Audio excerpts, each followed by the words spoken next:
ఈరోజు ప్రముఖ గాయని కెఎస్ చిత్ర గారి గురించి తెలుసుకుందామండి. కృష్ణన్ నాయర్ శాంతకుమారి చిత్ర పూర్తి పేరు. భారతీయ సినీ రంగంలో ప్రసిద్ధి నేపథ్య గాయని. దక్షిణ భారత నైటింగేల్ అనే బిరుదు. మలయాళం, తమిళ్, తెలుగు, కన్నడ, ఒరియా, హిందీ, అస్సామీ, బెంగాలీ మొదలైన భాషల్లో 25,000కు పైగా పాటలు పాడారు. 2005లో పద్మశ్రీ, 2021లో పద్మభూషణ్ పురస్కారం లభించింది. భారతీయ శాస్త్రీయ సంగీతము, నేపథ్య గాయని, సినీ సంగీతము, కర్ణాటక సంగీతం. 27 జూలై 1963 త్రివేంద్రంలో, కేరళలో జన్మించారు. Nightingale of south India, Piya Basanti north India నుంచి, కేరళ నుంచి వనంబాడి, తమిళనాడు ప్రభుత్వం నుంచి చెన్న కుయిల్, ఆంధ్రప్రదేశ్ ప్రభుత్వం నుంచి సంగీత సరస్వతి, కర్ణాటక ప్రభుత్వం నుంచి కన్నడ కోగిలే. 1979 నుంచి ప్రస్తుతం దాకా పాడుతూనే ఉన్నారు. తండ్రి కృష్ణన్ నాయర్, తల్లి శాంతకుమారి. ఇద్దరు పేర్లు చిత్రగారి పేరులో ఉన్నాయి. కేరళలోని తిరువనంతపురంలో సంగీత కళాకారుల కుటుంబంలో జన్మించారు. బాల్యంలో తండ్రి దగ్గర సంగీతం నేర్చుకున్నారు. అక్క బీనా, తమ్ముడు మహేష్, వీరు కూడా సంగీతంలోనే ఉన్నారండి. అక్క బీనా ప్రముఖ గాయని, మంచి గాయని, మాజీ గాయని ఆవిడ. తమ్ముడు మహేష్ వచ్చి సంగీత విద్వాంసుడు.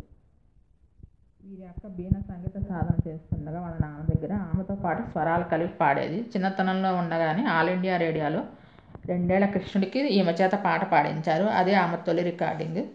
1978 నుండి 1984 వరకు కేంద్ర ప్రభుత్వం ఉపకార వేతనంతో డాక్టర్ కె. ఉమ్మన్కుట్టి వద్ద కర్ణాటక సంగీతంలో శిక్షణ పొందారు. ఉమ్మన్కుట్టి అన్నయ్య ఎంజి రాధాకృష్ణన్ 1979లో ఓ మలయాళ సినిమాలో మొట్టమొదటిసారిగా పాడించారు. అయితే ఆ సినిమా రిలీజ్ అవ్వలేదు. 1982లో మళ్ళీ ఒక యుగల గీతం పాడే అవకాశం వచ్చింది. మొదట ట్రాక్ కోసం ఉమ్మన్కుట్టి గారి తమ్ముడు శ్రీకుమరన్, చిత్ర కలిసి పాడారు. తర్వాత అసలైన పాట కోసం కేజే యేసుదాస్ గారితో కలిసి పాడే అరుదైన అవకాశం వచ్చింది. మొదటిసారి కొంచెం తప్పులు పాడిన యేసుదాస్ గారి సహకారంతో విజయవంతంగా పాడగలిగారు. దాని తర్వాత నుంచి మిగతా సంగీత దర్శకుల నుంచి అవకాశాలు రావటం మొదలైనాయి. దర్శకుడు ఫాజిల్ ఒక తమిళ చిత్రంలో నదియా పాత్రకు ఇళయరాజా గారి సంగీత దర్శకత్వంలో పాడించారు. సింధు భైరవ్ సినిమాలో పి. సుశీల గారు పాడిన నేనొక సింధు పాటను తమిళంలో చిత్రగారు పాడారు. పాడలేని పల్లవైన భాష రాని దానను అనే పాటను తమిళ, తెలుగు 2 భాషల్లోనూ చిత్రగారే పాడారు. ఈ పాటకు తొలి జాతీయ పురస్కారం లభించడంతో చిత్రగారే అనేక అవకాశాలు తెచ్చిపెట్టింది. దక్షిణాది భాషలే కాక హిందీలో కూడా ఆమెకు పరిచయం ఉన్న అన్ని భాషల్లో పాడగలరు. అందుకే ఆమెకు ప్రతి ఒక్క ప్రాంతంలో అభిమానులు ఉన్నారు. 6 జాతీయ పురస్కారాలు, 16 కేరళ రాష్ట్ర ప్రభుత్వాలు, 11 ఆంధ్రప్రదేశ్ రాష్ట్ర ప్రభుత్వ అవార్డులు, 4 తమిళ రాష్ట్ర ప్రభుత్వ అవార్డులు, 2 కేరళ రాష్ట్ర ప్రభుత్వ అవార్డులు, 1 ఒడిశా ప్రభుత్వం నుంచి అవార్డు, 1 బెంగాల్ ప్రభుత్వం నుంచి అవార్డు అందుకున్నారు. మొత్తం ఇవే కాక 252 ఇతర అవార్డులు కూడా లభించాయి. మొత్తం 452 పురస్కారాలు లభించాయండి. దక్షిణ భారతదేశంలో 4 రాష్ట్ర ప్రభుత్వాలచే ఉత్తమ నేపథ్య గాయకురాలుగా పురస్కారాలు అందుకున్న తొలి గాయనిగా రికార్డు సృష్టించారు. చైనా ప్రభుత్వం నుంచి అవార్డు పొందిన మొదటి భారతదేశ నేపథ్య గాయకురాలుగా చరిత్ర సృష్టించారు. బ్రిటిష్ పార్లమెంట్లోనూ అరుదైన గౌరవం లభించిన మొదటి భారతీయ మహిళగా నిలిచారు. మొత్తం కలిపి 452 పురస్కారాలు లభించాయండి. ఎస్పి బాలసుబ్రహ్మణ్యం గారి నుంచి యేసుదాస్ గారు లాంటి ప్రముఖులతోనూ, ఏఆర్ రెహమాన్, ఇళయరాజా గారి వంటి ప్రముఖ సంగీత దర్శకులతోనూ అందరితోనూ పనిచేశారు. మొత్తం 40 ఏళ్ల సినీ కెరీరు. విదేశీ భాషల్లో కూడా Malay, Latin, Arabic, Sinhala, English, French భాషల్లో కూడా పాడారు.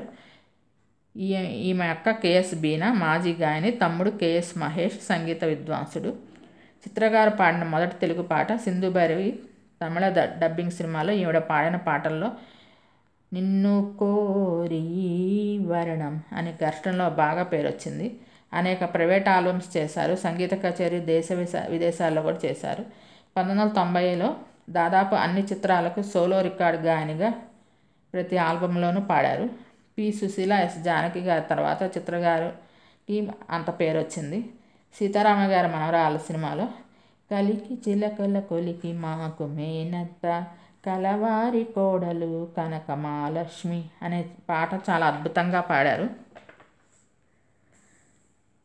కెఎస్ చిత్రగారు పాడిన పాటలు వింటే మన తెలుగు అమ్మాయి పాడినట్లు ఉంటుంది. చాలా మంచి పాటలు తెలుగులో ఉన్నాయండి.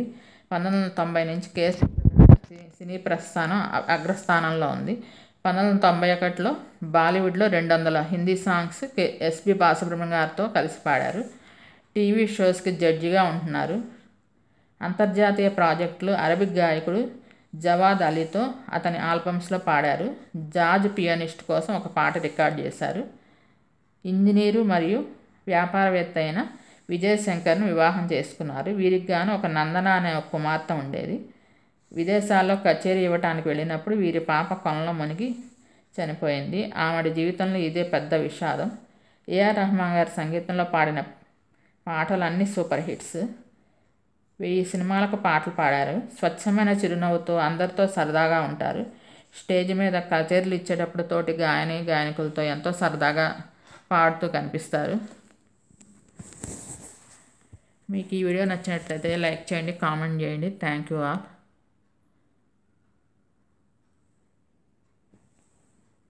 నా వీడియో 95% మంది సబ్స్క్రైబ్ చేయకుండా చూస్తున్నారండి. Please subscribe my channel.